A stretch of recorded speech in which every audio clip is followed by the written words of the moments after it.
पवन जी के लिए एक बार कर करा खबरी हो चले हम मंच पर सादर आमंत्रित करी भाई पवन जी के क्या बात हो रही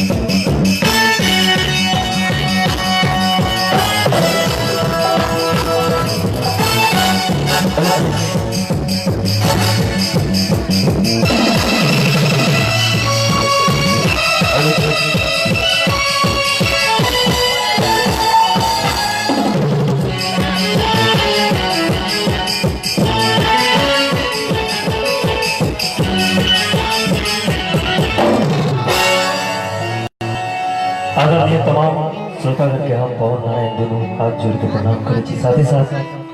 तमाम आयोजक के बहुत बहुत धन्यवाद आभार प्रकट करे छी कि आई इस सुंदर सा मिथिला धाम मधुबनी जिला के बासुपट्टी गांव में मंच से गवे के हमरो मौका मिला खासकर नूनू झा जी और चंदन ठाकुर जी के बहुत बहुत आभार समस्त सदस्य के शुभेच्छा एक बेर करगड़ा का ताली हो चला चारों तरफ से मिजाज में मिथिला धाम की बाबा विद्यापति की बोल सीता मैया की बहुत झमकौआ के बात चल रहा है जना हमारा नवीन भाई जी आदेश के थे वही तरीका से हम कार्यक्रम के आगे बढ़े सबसे पहले खास है मिथिला वर्णन एक हम जरूर गया तकर बाद कई तरह झमकौआ सुनी लमकौआ सुनी गमकौआ सुनी सबटा गीत रखे की कोशिश करब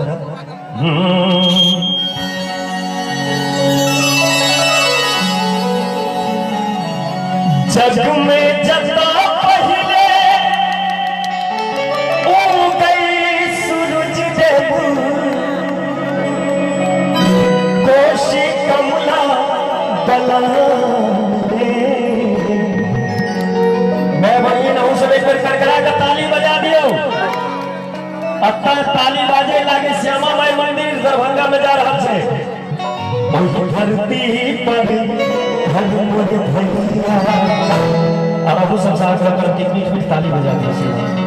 ओही धरती पर मोर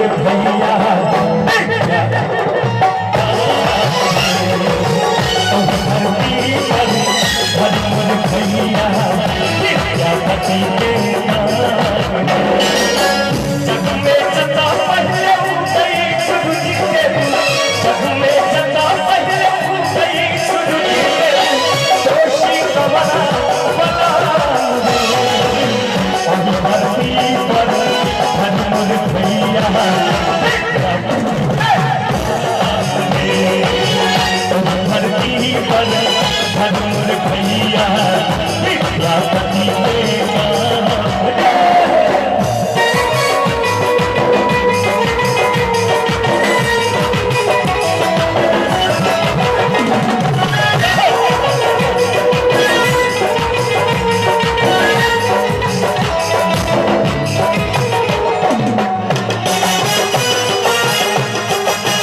ठंडो लगे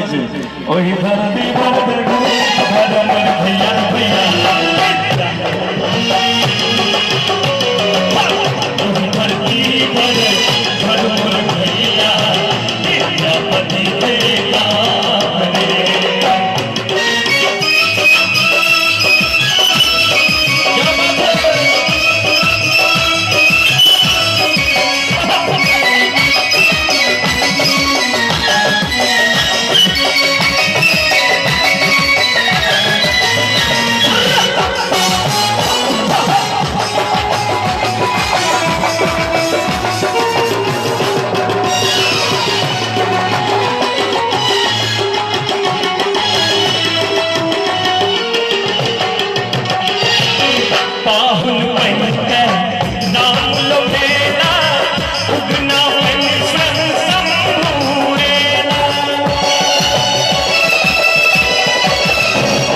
के अद्भुत संकर जग भर में ओ परम पद तेरा शोभन लगनी जटा जटिन के शोभन लगनी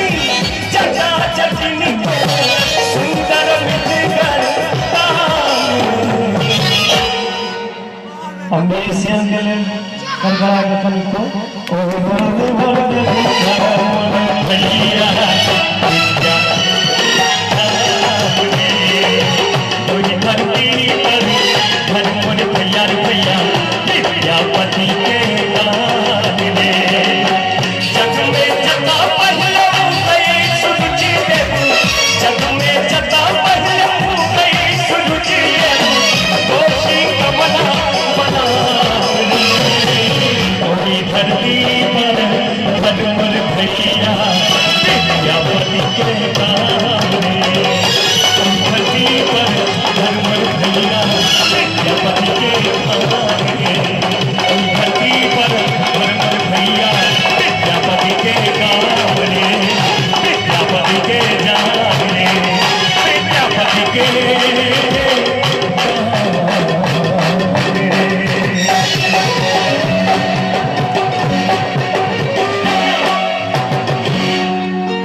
भचला भाई पवन नारायण जी के लिए और धरती पर घर मोरे भैया विद्यापति के गांव में इस सुंदर से मिथिला वर्ण आप लोगों को सुनाओ और 12 मार्च का 5 भाग ले मैच से पहले हम आदेश कर ली आदरणीय धनु जी साहब चंद्र ठाकुर जी की आप चहटगर गीत संगीत के जो आदेश देवे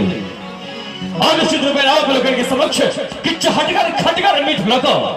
आप लोगों ने जैसे काल सब इंतजार करे जाए गीत संगीत से लोग लोगों के बीच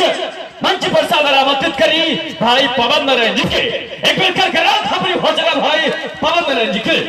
आप लोगों के समक्ष चहटगर खटगर मिठगर गीत लगा मंच पर सादर आमंत्रित क्षेत्र भाई पवन नारायण जी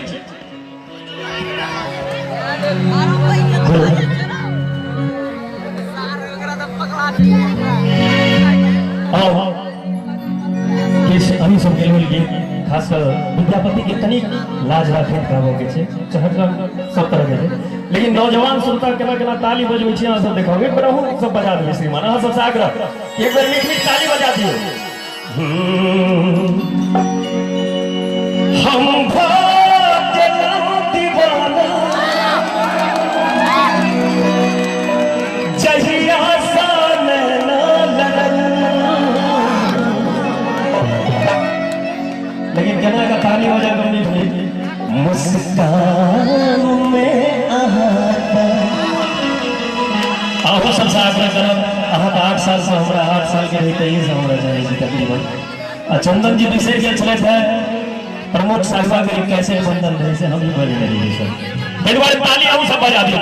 प्रेम से और रहू सब एक ताली बजा दियो तो कर करा का हम भाग्य दीवाना जहिया सा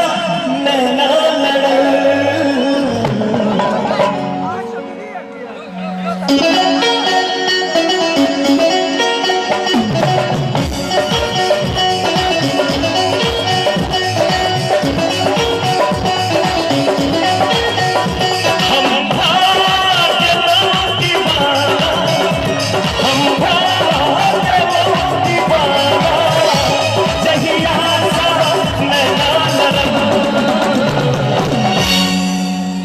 अपना सब पासो पट्टी में छिए न करकरा कर तब मीठ मीठ ताली अपना साइड से बजे तो लगे कि सब आदमी गाय रहल छी एक साथ मिजाज में मुस्कान में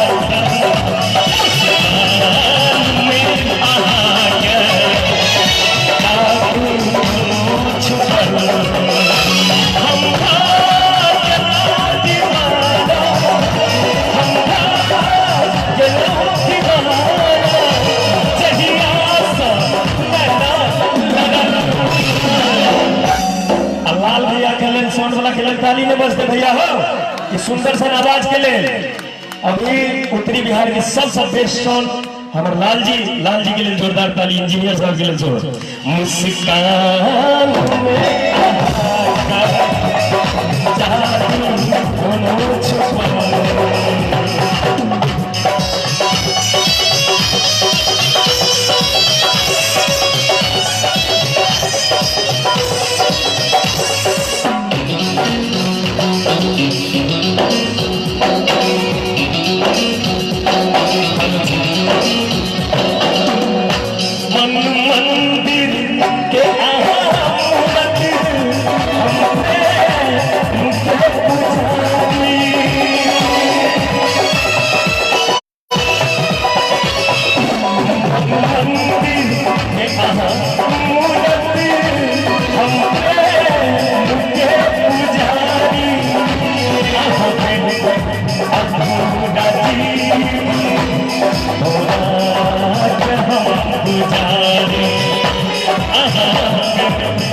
अधूरा जीवन तोरा कहाँ गुजारे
मौका मिलल है।